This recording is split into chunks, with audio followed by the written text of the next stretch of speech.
¿Qué tal? ¿Cómo están, chicos? Hoy daremos un poco de química. Nuestro tema de hoy: materia, estados de agregación, cambio de estado, átomo, tabla periódica.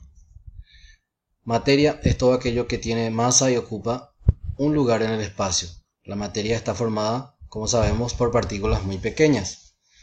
La intensidad de las fuerzas de cohesión entre las partículas que constituyen un sistema material, porción de materia, que puede delimitarse y ser estudiada en forma individual, determina su estado de agregación. Entonces la materia es todo lo que ocupa un lugar en el espacio, solemos decir, y tiene su estado de agregación, que son el sólido, líquido y gaseoso, lo que conocemos.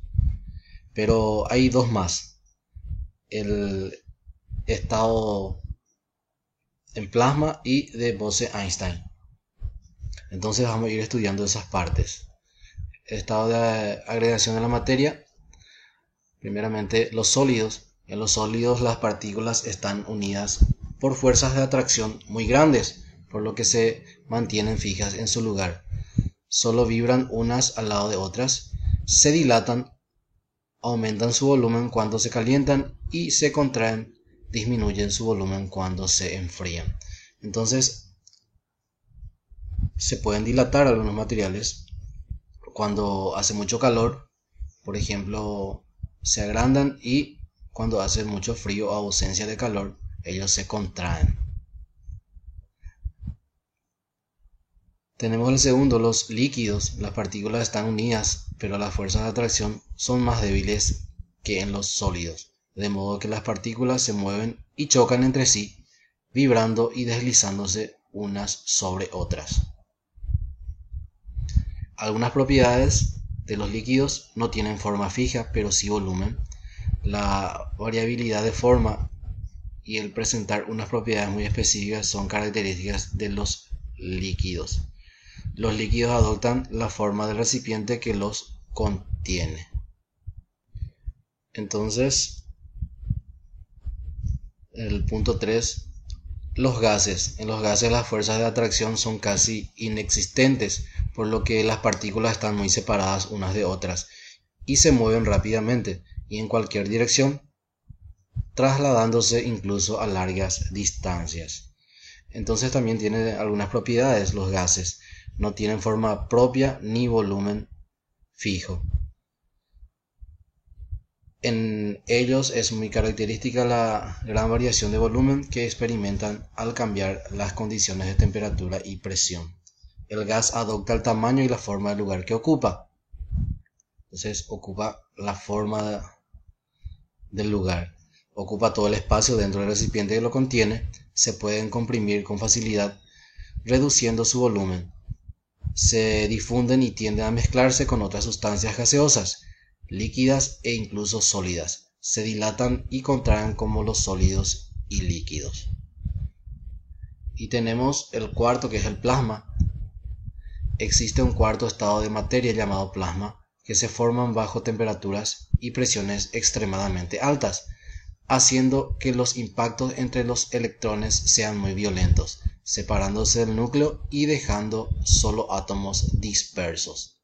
Entonces se forma bajo temperaturas y presiones extremadamente muy altas. El plasma es así una mezcla de núcleos positivos y electrones libres, que tiene la capacidad de conducir electricidad. Un ejemplo de plasma presente en nuestro universo es el Sol.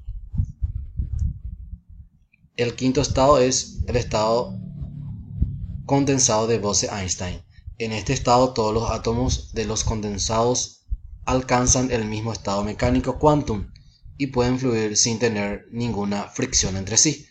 La propiedad que lo caracteriza es que una cantidad macroscópica de las partículas del material pasan al nivel de mínima energía, denominado estado fundamental.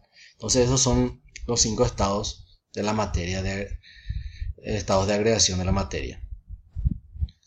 Después tenemos, ¿qué es un átomo? Seguramente ya saben lo que es un átomo, ¿verdad? Entonces definimos átomo como la partícula más pequeña en que un elemento puede ser dividido. sin perder sus propiedades químicas, aunque el origen de la palabra átomo proviene del griego, que significa indivisible. Los átomos están formados por partículas aún más pequeñas, las partículas subatómicas. Entonces los átomos están formados por partículas más pequeñas y veremos cuáles son. Generalmente estas partículas subatómicas con las que están formados los átomos son tres: los electrones, que tienen carga negativa, los protones, carga positiva, y los neutrones sin carga alguna. Lo que diferencia un átomo de otro es la relación que se establecen entre ellas. Los electrones tienen una carga negativa y son las partículas subatómicas más livianas que tienen los átomos. La carga de los protones es positiva y pesan unas 1836 veces más que los electrones. Los únicos que no tienen carga eléctrica son los neutrones, son neutros, ¿verdad?, que pesan aproximadamente lo mismo que los protones. Los protones y neutrones se encuentran agrupados en el centro del átomo, formando el núcleo atómico del átomo. Por este motivo también se les llama nucleones, o sea que el conjunto de los protones y los neutrones me dan los nucleones. Los electrones aparecen orbitando alrededor del núcleo del átomo. Y aquí tenemos entonces que aquí tenemos el electrón, que es de color verde, está en la nube. Después tenemos aquí el protón y el neutrón, que están en el núcleo. Tenemos aquí esta parte. La carga total del núcleo atómico positiva es igual a la carga negativa de los electrones, de modo que la carga eléctrica total del átomo sea neutra. O sea que la carga del electrón y del protón son iguales. Entonces un átomo es eléctricamente neutro. Aquí tenemos, por ejemplo, un símbolo químico. Aquí vamos a ver que se va a representar así. La A, por ejemplo, es el número másico, que es la suma del número atómico, que es Z, y N es el número de neutrones. O sea que yo puedo obtener el número másico sumando el número atómico más el número de neutrones, y aparece en la parte de arriba del elemento químico, y en la parte de abajo es el número atómico. O sea que aparece así. Por ejemplo, tenemos aquí el sodio, que en la parte de acá de arriba es el número másico y en la parte de abajo es el número atómico. Y para obtener los neutrones debo de restar estos dos, que vamos a ir viendo más adelante. Entonces aquí tenemos nuestra ecuación. A, que es el número másico, vemos ahí, y en este caso sería 23. A, que es el número másico. Después tenemos Z, que es el número atómico, en este caso sería 11. Y para obtener el número de neutrones lo que debo de hacer es restar, porque aquí Z está sumando, pasa restando. Por lo tanto aquí voy a restar 23 menos 11 y me da un valor de 12. Eso sería el número de neutrones. Después aquí tenemos los isótopos, isóbaros e isótonos. Aquí una regla mnemotécnica para poder diferenciar estos. Entonces, los isótonos quiere decir igual número de neutrones. Cuando los neutrones son iguales de los elementos, estamos hablando de los isótonos. Y aquí podemos diferenciar con esta N que está aquí. Entonces, son isótonos igual número de neutrones. Los isóbaros igual número másico.